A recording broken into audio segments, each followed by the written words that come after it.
But I think it is clear that, look, as we say, it could well be, the evidence is contradictory, but it could well be that, frankly, Prigozhin hadn't wanted to be the face of Wagner in the first place. Way back in 2013, when the Kremlin had wanted to create a mercenary organization, they decided, okay, Prigozhin's, I think, the guy that's best for us, and he couldn't say no.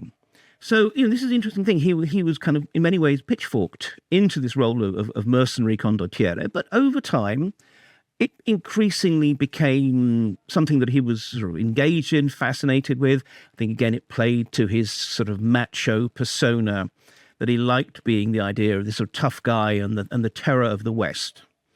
And then when he went out and recruited prisoners from the labor camp system, it's interesting how the prisoners themselves would say about it that, they felt that exactly Prigozhin spoke to them as one of them. They were able to be recruited because this is a guy who'd been through the zone, the prison system, they basically felt that there was a guy who had that certain kind of their interests at heart. And I think he did. At the same time, he was willing to use them, essentially as human ammunition in these sort of horrific, what we call meat wave attacks. But nonetheless, he felt that he and they were being taken for granted. And so much of this became personalized in terms of his relationship with the Defence Minister Sergei Shoigu.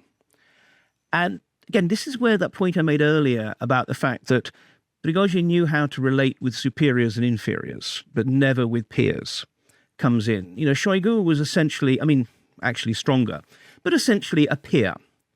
And Prigozhin couldn't really handle that. He kept trying to basically bring Defence Minister Shoigu down, which was not going to happen because Shoigu was a personal friend of Putin's and also had a much greater institutional power base.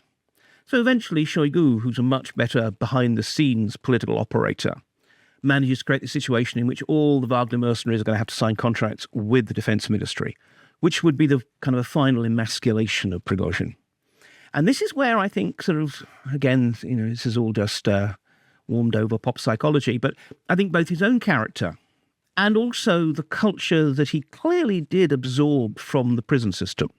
There's this very brutal, very macho type of culture there where one of the things is you never back down, because if you back down once, you're going to spend your entire term in behind the razor wire backing down.